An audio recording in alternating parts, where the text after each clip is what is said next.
नमस्कार। प्रणाम आप सभी लोग के जे भी अभी लाइव में जुटल बा और सबके बहुत बहुत आभार, दिल से अभिनंदन।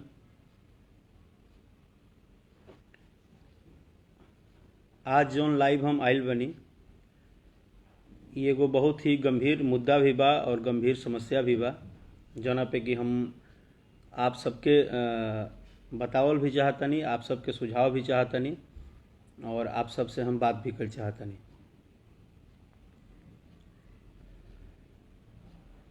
हम ज़्यादा इधर उधर के बात ना करते हुए बस ये बताइब कि हमके याद बा 21 जुलाई जौना दिने हम पहला बार आयांश बाबू के मम्मी पापा से बात कले रही, तो उस दिन शायद कोनो उम्मीद ना दिखत रहे, लेकिन आज 12 से 15 दिन के अंदर जौन रउरा सभे सपोर्ट कैले बानी, जौन रउरा सभे हिम्मत देखौले बानी, जौन प्यार आशीर्वाद दिले बानी, जौन एक एक व्यक्ति जे भी आयांश बाबू के बचावे खातिर, जीवन बचावे खातिर एक एक रुपया तक डोनेट कैले बा। सबसे पहले एगो बिहार के लड़का भइला के नाते और एगो कलाकार भइला के नाते और हमेशा से आप सबके सेवा में, चाहे वो कोनो भी हालात रहे, चाहे इंटरटेनमेंट के माध्यम से, चाहे सामाजिक सेवा के माध्यम से, अगर जुड़ल बा आदमी तो आप सबके ही आशीर्वाद बा, प्यार बा और आप सबके साथ के बिना ये संभव ना हो सकेला। जौन कि आज 10-12 दिन में रउरा सभे जौना हिसाब से सपोर्ट कैले बानी, हमनी के उम्मीद जगा दिले बानी, रउरा सभे उम्मीद जगौले बानी और ये उम्मीद ऐसा जागल बा कि बार बार दिल में उम्मीद आवता है कि कुछ हो जाई। हमनी के आयांश बाबू खातिर जौन लक्ष्य लेके चलल बानी जा, लक्ष्य तो बहुत ही ज़्यादा कठिन बा, एमे कोनो शक नहीं है कि ये लक्ष्य बहुत कठिन बा, लेकिन यह लक्ष्य के हमनी के ना पा सकिला जा ऐसा भी बात नहीं है। यह लक्ष्य के हमनी के पा सकिला जा, वो भी कब, जब पूरे बिहारवासी, कहे से कि उत्तरदायित्व तो बनेला, जब रउरा घर के, जब रउरा माटी के, जब रउरा गांव के कोनो लड़का ए टाइप के जौन की केहू सोच भी नहीं कर सकत कि ऐसा दुर्लभ बीमारी केहू के हो जाए, भगवान ना करस कभी जिंदगी में केहू के होके। और हम एगो बात और क्लियर कर दी, जे भी थोड़ा कम सोच वाला व्यक्ति बा, जे ऐसा एगो बच्चा के जीवन पे भी 10 तरह के बात अगर सोशल मीडिया पे लिखता, चाहे मैसेज लिखता या कहता कि ऐसा हजारों करोड़ों बच्चा बाड़े, काहे आयांश खातिर इतना मेहनत होता, तो भाई अगर आप हमार लाइव सुनत तनी तो हम ठेठ भोजपुरी में आज बोलत तनी, आज हिंदी में नहीं बोलत। अगर लाइव सुनत तनी तो रउआ के हम बता दी कि अगर आयांश के इलाज 2 लाख, 4 लाख, 5 लाख, 10 लाख में हो जाइत तो उनकर माता पिता मिडिल वर्ग के बड़े सक्रिय रहन, कहीं से ना कहीं से कुछ अपन खेत बधार रख के, कमाई धमाई रख के, कैसे भी करके वो इलाज करा ले रहते। ऐसा हर संभव परिवार में होला, जब केहू के जौना कि इलाज अगर इंडिया में बात तो लोग अपना हिसाब से करा ले, में सामाजिक मदद की जरूरत ना पड़ेला। लेकिन अगर आज हम देश के कहब, देश के अगर आज तक न्यूज़ चैनल से लेके जी टीवी से लेके बिहार के तमाम जितना भी बिहार झारखंड न्यूज़ चैनल बा, अगर तमाम न्यूज़ चैनल पे आयांश के मैटर चलता तो जितना भी पढ़ल लिखल आदमी बाड़े, जो मीडिया से जुड़ल बा, चाहे सच तक में, जैसे हमारे मनीष बाबू बाड़े जो दिन रात प्रयास करते रहे, हमारे नागेश भाई बाड़े दिन रात प्रयास करते रहे, या जो भी हमारे कलाकार बंधु बानी, अंकुश राजा जी, गुंजन जी, बड़े भैया पवन सिंह जी, खेसारी जी, तमाम लोग जे भी जहाँ से भी पोस्ट कैले बा अपना आईडी से, तो कोई भी आदमी बिना जाने सोचे समझे ना पोस्ट करेला। आज कहीं ना कहीं इस सवाल एगो बच्चा के जिंदगी के आज से 10 दिन पहले रहे, लेकिन अब ये पूरा बिहार के अस्तित्व के बात हो गई बा, पूरा पूर्वांचल के अस्तित्व के बात हो गई बा, पूरा हमनी के जोन एगो कहे से कि ये बिहार यूपी के और आयांश के और कोनो बच्चा के मैटर नहीं है, ये मैटर बा भारत के भविष्य के। एक मैटर के गुहार तक हमनी के प्रधानमंत्री जी से भी लगौले बनी जा और दिन रात हमनी के प्रयास करते नहीं जा। यह विषय पे जितना भी लोग अगर कन्फ्यूजन मार्केट में पैदा करता, चाहे जो भी लोग हम जहाँ तक एक दो लोग हमारे के बतावल कि कुछ लोग साइड से अलग अलग नंबर मार्केट में बांट देता, या तो हम बता दी कि आयांश के नंबर एके बा वहाँ के पिताजी के, जो उनके गूगल पे नंबर बा और पे फोन नंबर बा। अगर रउरा आपन आयांश के प्रति समर्पित बानी, जे भी ई इतना पूरा हम धन्यवाद देम जे भारत के बाहर भी बा, कुछ लोग मलेशिया से पैसा डलले बा, जे अपने ही बिहार यूपी के लोग बाहर नौकरी करेला, कुछ लोग अबू धाबी से डलले बा, कुछ लोग दुबई से डलले बा। तो आज सारा लोग वो बात के समझता कि ये बात सीरियस बा। अगर इलाज 2, 4, 5, 10, 20 लाख में हो गई रही तो आज इतना बड़ा मुहिम ना चलित। ठीक बा, हमनी के समाज में एगो बात बा कि केहू केहू के कुछ लिखला पर बोलला पर रुक नहीं सकत, लेकिन एकरा मतलब ई भी निखे कि एगो छोटा मोटा बच्चा के ऊपर जहाँ मतलब कहत तबानी कि जहाँ एगो माने कतनो केहू निर्दयी आदमी होइनू, जब वो लड़का के चेहरा देख ली तो ओकरा माया आ जाई। ऐसन विषय पर भी अगर 10 तरह के मैसेज उल्टा सीधा मार्केट में अफवाह फैलाइब सब है, तो ऐसे हमनी के जौन एगो बहुत बड़ा लड़ाई लेके चलल बनी जा, एगो बच्चा के जिंदगी बचावे के, वो लड़ाई में कहीं ना कहीं हमनी के रुकावट पैदा होता। दूसरा चीज बा कि अगर कोई 5 दिन पहले मदद कर देले बा, चाहे पैसा डाल देले बा, तो एक ही स्क्रीनशॉट बार बार पोस्ट कैला से कोनो फायदा नहीं है। रउआ डाल देनी, रउआ अपना से 10 आदमी के प्रचार करी, उ 10 आदमी 10 आदमी से कहस, काहे से कि ई एक पारिवारिक, एक हमनी के पूरा आदमी एगो परिवार बनी जा। हमनी के पूरे बिहार वासी, हमनी के पूरे यूपी बिहार समस्त देश विदेश में रहे वाला जे भी हमनी के सुनता जानता, हमनी के जे भी प्यार आशीर्वाद देवेला, हमनी खातिर सबे एक बराबर बा। हम डे वन से विषय उठावता नहीं कि सब लोग कहल कि राकेश मिश्रा काहे इतना बढ़ चढ़ के हिस्सा लेता रहे। हमारा तनिको भाई, हमारा का हिम्मत में बढ़ चढ़ के हिस्सा लेवे के। हम एगो मामूली सा कलाकार, आप सबके आशीर्वाद से खुद हमारा अपन जीवन रोटी चलेला। हम 16 करोड़ के लड़ाई कैसे लड़ ले अकेले, ये होइए नहीं सकत। लेकिन ये लड़ाई एक एक व्यक्ति, एक एक बच्चा, देखिए प्रयास हर जगह होता, हमनी के सरकार से लेके सिस्टम से लेके, लेकिन हर जगह एक पहलू बा, हर बात के कहे के एक तरीका बा, हर लोग के संज्ञान में बात चल भी गई बा। आज आयांश के मैटर ऐसन एक भी व्यक्ति निखन जेकरा जानकारी नहीं है, जानकारी सबके बा, लेकिन कोई भी माँ बाप अपना बच्चा के लेके रोज दिन रात अगर मीडिया में बैठल बा, अगर दिन रात मीडिया में अपन सब कुछ वहाँ के सामने रख दे बनी, तो एमे कोनो बात झूठ नहीं है, एमे कोनो बात झूठ नहीं है।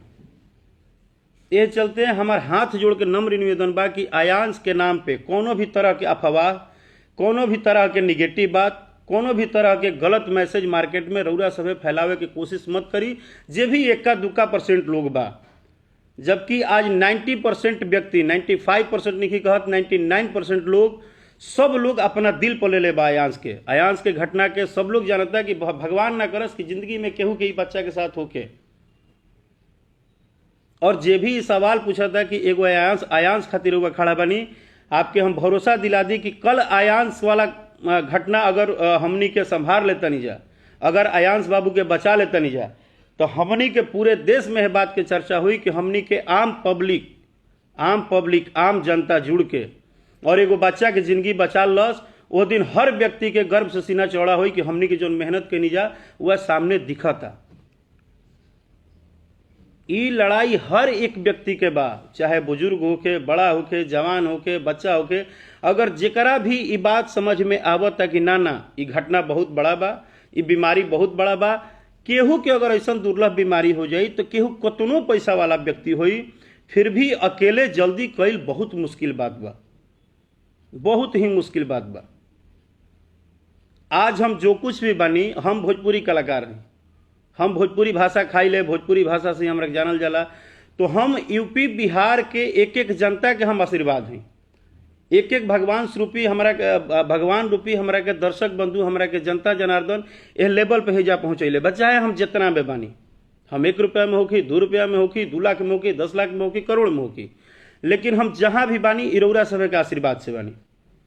और हम प्रयास एक खातिर करतनी, एक खातिर नहीं करत कि रउरा सब जोन हमरा के गाली लिखतनी, चाहे रउरा सब आयांश के प्रति केहू केहू के पता ना का प्रॉब्लम बा, छोटा बच्चा से भी प्रॉब्लम हो जाइए ऐसा तो हम सोचिए ना सकत रही कि बहुत सारा उल्टा सीधा मैसेज हमरा आईडी पे लिख देना, फिर भी उससे हम नाराज नहीं की। हो सकल रउआ काल तक हमरा बात के ना समझत हो कि काल से रउआ समझ जाई। आज की लड़ाई एके बा कि एक छोटा सा बच्चा के सिर्फ और सिर्फ जिंदगी बचावे खातिर लड़ाई होता, जौन की केहू सुनता तो कहता कि नामुमकिन बा, मुश्किल बा। कहे से कि ऐसा बातें बा जब पहला बार केहू सुनी, जब 21 जुलाई के हमारा बातचीत भई रहे आयांश जी के समीर जी के माध्यम से। समीर जी हमारे को बहुत बढ़िया डिहरी से नेता बनी, वहाँ के माध्यम से जब बात भई तो वहाँ के बतैनी तो हम बात कैनी तो ऐसा लागल कि बहुत बड़ा रकम बा। लेकिन आप सबके हम खुशी के एगो बात बता दी कि आज 10 से 11 दिन के अंदर, 12 दिन के अंदर आज हमनी के 4 करोड़ लगभग पैसा हमनी के एकत्रित कर देनी जा। और पूरा के पूरा जनता जनार्दन, एक एक व्यक्ति, केहू विदेश से, केहू जहां से तहां से, जे जहां सुनता, ये टाइप के छोटी से भी छोटी, कम से कम एगो बच्चा के जिंदगी पे रउरा सब कोनो कन्फ्यूजन मत फैलाई। और हाँ, अगर केहू के भी ऐसा डाउट लागता, हम गाना रिलीज करतनी सिर्फ यही बात खातिर कि जब वो गाना रिलीज हुई तो एक बाद कोनो कन्फ्यूजन ना रही। कहे से कि ओह गाना के अंदर जो हमार गाना काल रिलीज हो जाई, रिलीज काल शाम के 4 बजे हुई कि जुग जुग जिए बबुआ आयांश, वो गीत के रुआ पोस्टर देखब, ओकरा पे गूगल पे नंबर देले बनी। इहे सब जो छोटा छोटा कन्फ्यूजन लोग मार्केट में फैलावता और झूठ साच नंबर डाल देता कि गूगल पे नंबर हई ह, ये सब बात के काल इलाज हो जाइए। वो गाना में, वो गाना के पोस्टर पे ही गूगल पे नंबर देले बनी।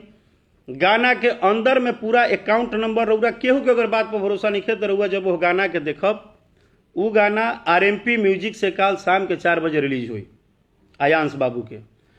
वो गीत हम नहीं रिलीज करत, उ रउआ सब के एगो हम प्रूफ देता नहीं कि केहू के भी कोनो बहकावा से हट के ओकरा अंदर जो भी तथ्य डालल बा, जो भी सबूत डालल बा, जो भी अकाउंट नंबर डालल बा, जो भी चीजें डालल बा, वो 100% राउर डोनेशन, राउर डोनेट कईल पैसा आयांश बाबू के जिंदगी बचावे में ही काम आई।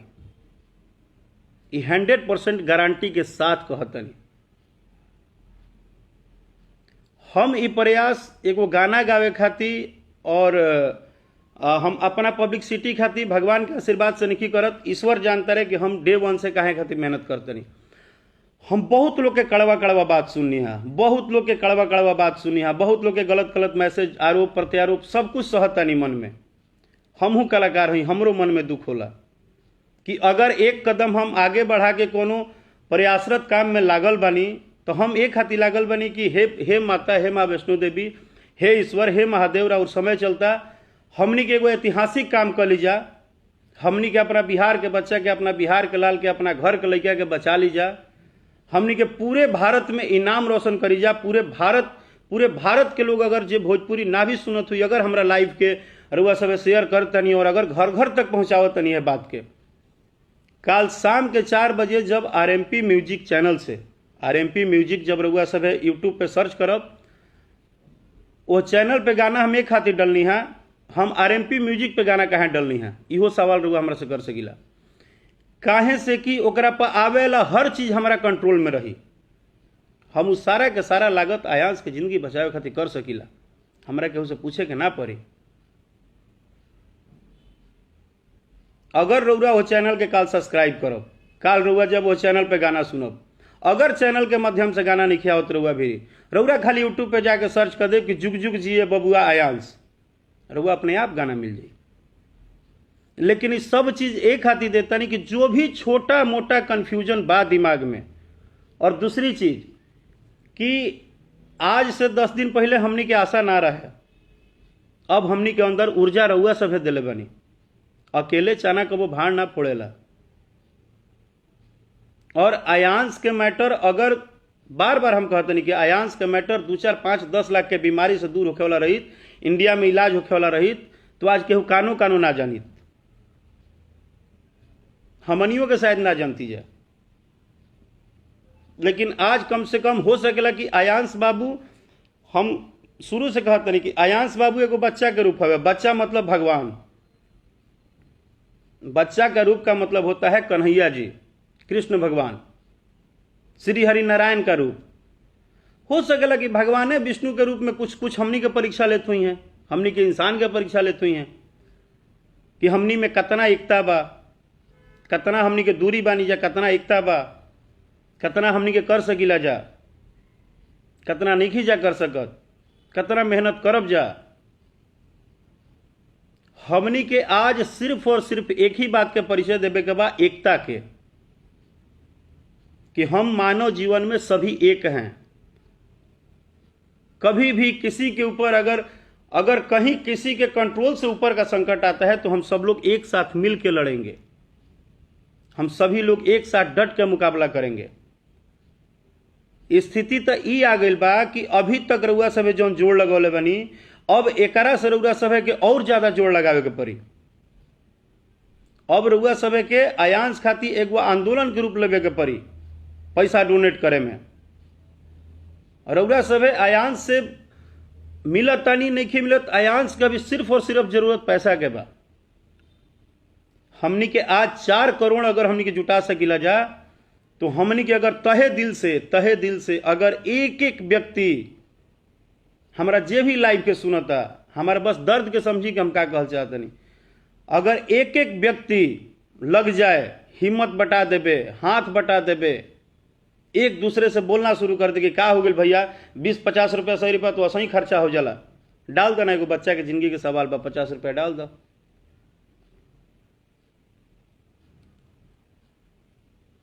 तो हमनी के शायद आयांश बाबू के बहुत जल्दी हंसते खेलते और अचानक सारे इंडिया के न्यूज पर हुआ पता चली कि आयांश बाबू के सुई पड़ गई, अगर हमनी के प्रयास कर दे जाता। बिहार के कोना कोना से, पूरे बिहार वासी के, पूरे पूर्वांचल के, पूरे भारत के व्यक्ति के जागे के परी आयांश खाती। हमसे जितने भी बड़े लोग बा, हम सभी के हाथ जोड़ के निवेदन करता नहीं कि आप सभी लोग यह मुहिम में बढ़ चढ़ के हिस्सा ली। कहे से कि 10-12 दिन में तो जौन भइल तौन भइल, असली लड़ाई अब बा, और वो लड़ाई अब अकेले 4 आदमी 5 आदमी नहीं लड़ सकत। वो लड़ाई एक एक व्यक्ति के आशीर्वाद, एक एक व्यक्ति के दुआ, एक एक व्यक्ति के सपोर्ट, एक एक व्यक्ति के सब कुछ भुला के, बड़ा छोटा, जात पात, अच्छा बुरा, कहाँ के बच्चा है, कहाँ के ना बच्चा है, काहे बच्चा है, का होता, कुछ ना। जब रउरा अगर लागता कि अभी भी रउआ संशय में बानी तो रउआ न्यूज देख सकीला। रउआ आज तक पर जाके देखी, रउआ जी न्यूज पे देखी, रउआ सच तक पर देखी, रउआ बिहार तक पर देखी, रउआ कहीं भी देख ली। हर जगह, हर लेवल पे, हर केहू के हम दिल से धन्यवाद देता नहीं, पूरे मीडिया बंधु के धन्यवाद बा जे आज 10 दिन पहले के एक छोटा सा लड़ाई जो शुरू भई रहे, केहू के उम्मीद ना रहे, उम्मीद रउरा सभे जगौले बनी। रउरा सभे जब 10-12 दिन में इतना रउरा सभे डोनेट कर सकीला पैसा, तो काल एक एक व्यक्ति अगर 1-1 रुपया और जोड़ लगा देवे तो शायद एह बार के 15 अगस्त के आज़ादी कहीं एगो आयांश के सुइए देवे का आज़ादी हमनी के मत होके।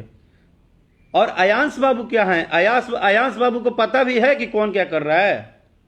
वो तो एक 10 मंथ का बच्चा है बेचारा, वो तो ईश्वर के स्वरूप हैं, उनको तो ईश्वर ने जन्म दिया है, वो तो बस ईश्वर से अपनी गुहार लगा रहे होंगे। आज ईश्वर, आप जो कुछ भी आयांश के लिए करेंगे ना, धरती पे केहू देखे चाहे मत देखे, कोनो आदमी देखे चाहे मत देखे, ईश्वर देखेंगे, अल्लाह देखेंगे, जो जिसको मानता है। भगवान का रूप एक ही है, ईश्वर एक ही हैं। और आज जो कुछ भी आप लोग करेंगे वो सीधे ईश्वर के पास आप लोग का काउंटिंग होगा।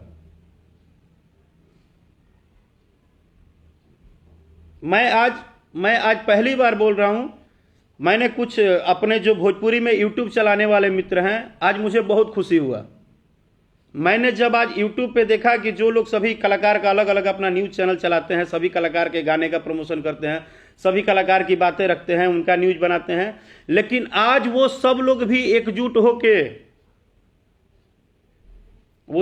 एकजुट होके और आयांश बाबू का खबर चला रहे हैं और अच्छा खबर चला रहे हैं।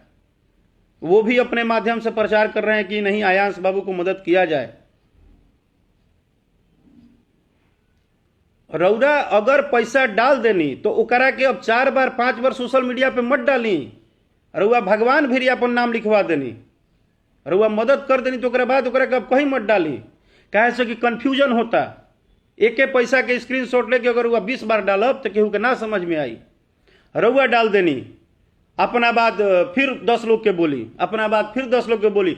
हर गांव में अगर बिहार के एक एक जनता हमरा लाइव के अगर सुन रहल बिया तो हमार हाथ जोड़ के निवेदन बा, चाचा बाबा भैया माई बहन सबसे, हर गांव में एगो यूनिटी बनाई, हर गांव से चंदा इकट्ठा होके। जनता के पावर बहुत बड़ा पावर होला। एक कहावत है कि जनता से बड़ा कुछ नहीं होता है। जब जनता जाग जाती है, जब आम आदमी का ताकत शुरू हो जाता है तो उसके सामने बड़े से बड़े कष्ट भी दूर हो जाता है। आप लोग आम जनता के पावर है। एक राकेश मिश्रा को टारगेट करके उनके ऊपर 10 बातें बोलने से कोई फायदा नहीं है। राकेश मिश्रा तो आपके हैं ही, वो तो जीवन भर जब तक सांस रहेगा तब तक गाएंगे बजाएंगे, आपको इंटरटेनमेंट करेंगे। लेकिन आपने ही मुझे ऐसा बनाया है, इतना ताकत दिया है, इतना गश्त दिया है, इतना हमको स्वाभाविक आपने बनाया है कि हम सत्य खुल के बोलते हैं। कम से कम हर बातों के ऊपर जो हमने सोच लेते हैं हम वो करने की भी क्षमता रखते हैं। ये आपने ही मुझे आशीर्वाद दिया है कि राकेश मिश्रा जीवन में दिखावा से कुछ नहीं होता है, तो मैं वही कर रहा हूं। जिस दिन मैंने हाथ में बागडोर लिया कि नहीं, मैं भी अपना एक छोटा सा मेहनत जारी रखूंगा, एक छोटा कलाकार होने के नाते, एक छोटा मोटा लड़का होने के नाते, एक उस धरती से मैं पैदा हुआ, उस धरती के मान सम्मान के लिए हम दिन रात प्रयास कर रहे हैं, दिन रात। इसलिए नहीं कि हमको कितने लोग आशीर्वाद देंगे, कितने लोग गाली दिए, इसलिए कि ये मुहिम ही ऐसा है कि हमारे जैसे करोड़ों लाखों सभी भाइयों को एक साथ जुड़ के आना पड़ेगा। और इसी थोड़ा बहुत जो छोटा मोटा लोग गलत सही बात फैला रहे हैं ना मार्केट में, मैंने तो एक ऐसा बात सुना कि मैं सोशल मीडिया पे बोलना नहीं चाह रहा हूं, मुझे दुख हुआ। शायद किसी ने अफवाह मचाया कि कुछ ऐसा हो गया है। आप लोग के आशीर्वाद से आयांश बाबू खूब स्वस्थ हैं, हंस रहे हैं, मुस्कुरा रहे हैं। उनकी प्रॉब्लम एक ही है, उनको कोई दूसरा समस्या नहीं है। आयांश बाबू को एक ही समस्या है कि उनको ये जो संजीवनी बूटी उनके लिए है, ये 16 करोड़ का सुई नहीं है, ये संजीवनी बूटी है। अगर ये संजीवन बूटी कहीं से भी कोई भी हनुमान बन के, सब हनुमान बन जाइए, सब बानर सेना बन जाइए, सब लोग अपनी ताकत लगा दीजिए। आज हम 4 पहुंच गए, अभी 3/3 बचा हुआ है। और 3/3 का मतलब कि अब हमारे चिल्लाने से नहीं होगा। अब हर घर में एक राकेश चाहिए, हर घर में मनीष कश्यप चाहिए, हर घर में नागेश चाहिए, हर घर में अंकुश राजा चाहिए, हर घर में गुंजन चाहिए, हर घर में पवन जी चाहिए, हर घर, हर व्यक्ति, हर घर में खेसारी भाई चाहिए। हम सभी को बोल रहे हैं कि आज लड़ाई किसी की स्टारडम की, किसी के गाना चलने की नहीं चलने की, गायक का, अभिनेता का, नेता का, किसी का नहीं है। आज हमारे एक सांस्कृतिक पे, हमारे एक विचारधारा पे, हमारे मानवता की लड़ाई है कि हम एक ऐसा बच्चा जो 10 महीने का है, जो आपसे बोल नहीं सकता है, आपसे कह नहीं सकता है कि चाचा हमको पैसा दीजिए, भैया हमको पैसा दीजिए, काका हमको पैसा दीजिए, वो अपनी बात डॉक्टर से भी नहीं बोल सकता है।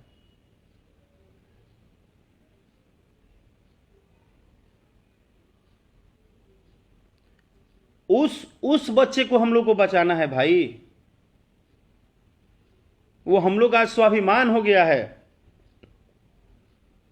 पूरे यूपी बिहार पूरे भारत का स्वाभिमान हो गया है आयांश। हम तो अपने माननीय प्रधानमंत्री जी से भी निवेदन कर रहे हैं कि इसके पहले आपने एक दो केस में मदद किया है। जरूर उम्मीद है कि 10 दिन 20 दिन 25 दिन के बाद ऐसा खबर आएगा कि हमारे माननीय प्रधानमंत्री जी भी इस संज्ञान को अपने पास ले लिए और कुछ ना कुछ कर रहे हैं और करेंगे ही। हमको पूर्ण विश्वास है, क्योंकि हमारे मालिक आप हैं। पूरा पूरा भारतवासी आपके आपके आदेशानुसार चलता है।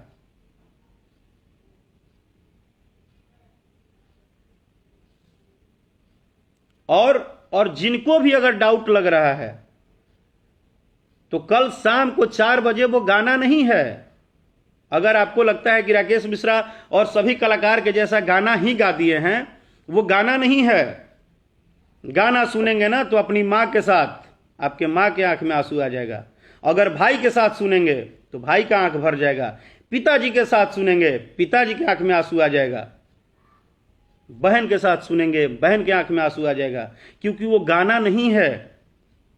वो एक दुनिया का इतना बड़ा सच्चाई मैं कल गीत के माध्यम से रख रहा हूं, और उसके अंदर और उसके बाहर।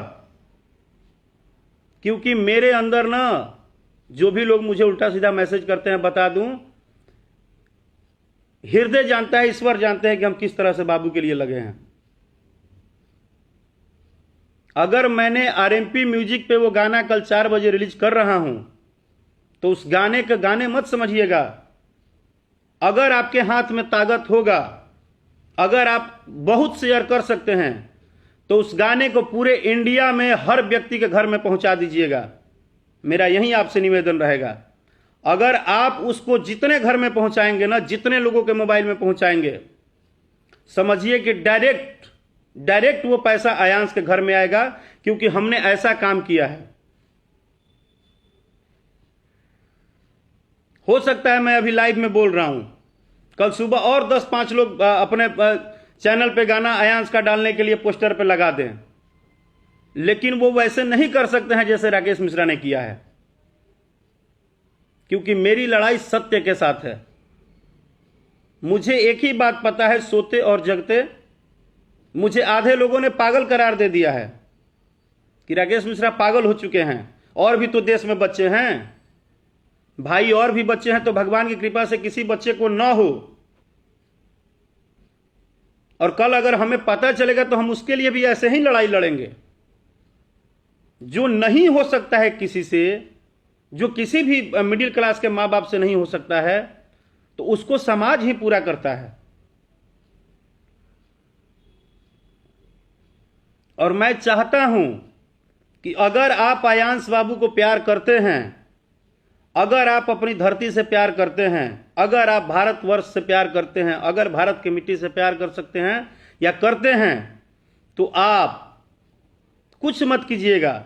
जब वो शाम को 4 बजे गाना रिलीज होगा ना, उस गाने को देश में कोई टच है, देश के हर कोने में, विदेश में है, विदेश के हर कोने में, आप केवल उसको शेयर कीजिएगा। उसको हर किसी के पास पहुंचाना है, क्योंकि उसके बाद ना किसी के मन में कंफ्यूजन नहीं होगा। और हम भी चाहते हैं कि जो भी व्यक्ति मदद के नाम पे अपना 1 रुपया भी दे रहा है, वो डायरेक्ट आयांश के अकाउंट में दे, आयांश के पिताजी के गूगल नंबर पे दे।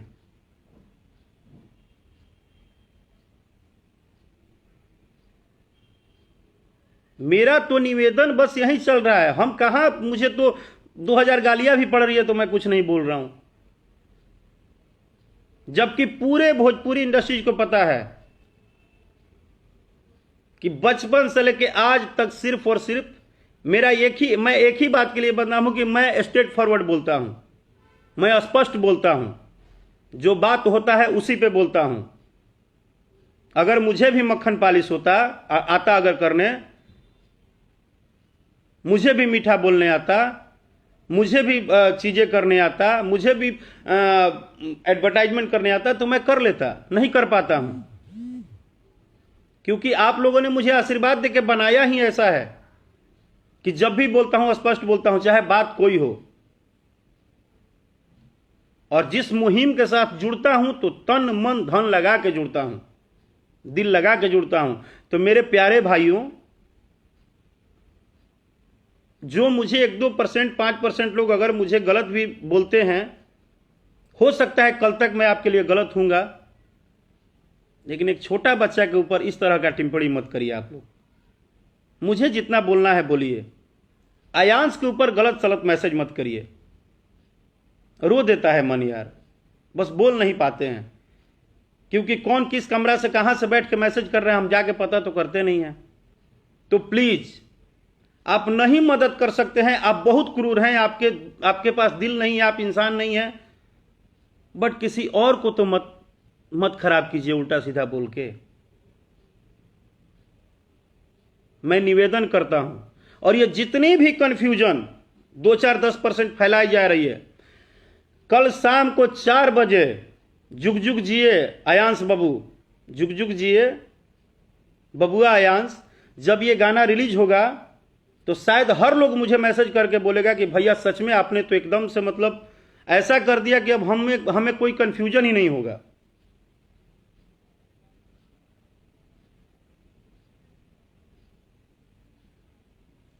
बस आप लोगों से यही नहीं हो रहा है कि आगे देखिए, अभी 3/3 हम लोग को जितना है, मेहनत करना है।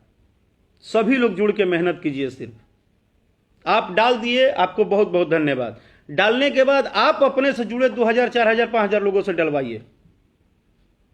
आप अगर 20 तारीख को डाले हैं तो 20 तारीख का स्क्रीनशॉट कल के फेसबुक पे मत डालिए भाई मेरे। अब अपने से और 2000, 500, 700 जिस गांव में है, जहां हैं, सभी लोगों से हाथ जोड़िए, रिक्वेस्ट कीजिए। 1-1 रुपया, जो जितना लायक है, 1-1 रुपया ही लीजिए ना सर। आप अपने अपने गांव से 5-10 हमारे नौजवान भाई होंगे, वो एक छोटी सी कमेटी बना के आयांश के लिए आप लोग इस तरह से मदद कीजिए। 1-1 बूंद से तालाब भरता है, हमारे बुजुर्ग बोलते थे, आज भी वही कहावत चलता है। हम बोल तो रहे हैं आपको कि आज से 10 दिन पहले हम लोग को एहसास ही नहीं था, लेकिन आज 4 करोड़ हम लोग पार कर गए। ये आप सबका सपोर्ट, आप सबका प्यार, दुलार, आशीर्वाद, स्नेह है। आयांश के लिए आप लोग का जो प्यार है, जो आप लोग की मेहनत है, उसको और बढ़ा दीजिए। अब इस पे सवाल मत दागिए, क्यों है, कैसे है, क्या होगा, नहीं होगा। आप लोग अगर जी जान लगा देंगे, मेहनत कर देंगे, और सारी कंफ्यूजन कल शाम को 4 बजे आपका दूर हो जाएगा। कल शाम को 4 बजे जुग जुग जिए आयांश बबुआ, आयांश बाबू जब आएगा ना, बबुआ आयांश, जुग जुग जिए बबुआ आयांश, आपकी सारी कंफ्यूजन दूर हो जाएगी। जो भी इधर उधर अगर झूठा सच्चा कुछ भी डाल रहे हैं, वो सब दूर हो जाएगा। और उम्मीद है कि आप जैसे सभी मानवता के हृदय में रखने वाले सभी बिहार, यूपी, सभी भारतवासी, देश विदेश जहां भी लोग हैं, अगर आप लोग साथ में हैं तो ये जरूर होगा। और मुझे उम्मीद है कि ये होगा, आप लोग ही करके दिखाएंगे।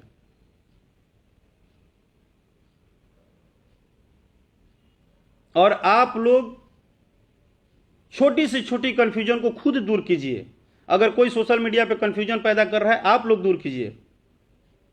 मैं एक कलाकार हूं, मेरे पास और कुछ ऑप्शन नहीं था, तो मैंने आज गाने के माध्यम से वो काम कर दिया हूं कि कल 4 बजे जब गाना रिलीज होगा, तो कल के बाद अब आपकी ड्यूटी है कि इस गीत को आप भारत के हर कोने कोने में, घर घर में कैसे पहुंचाते हैं, कैसे शेयर करते हैं।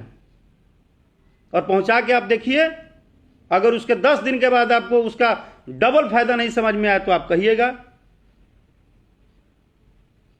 हर व्यक्ति आत्मविश्वास में हो जाएगा कि नहीं, ये चीज सही है,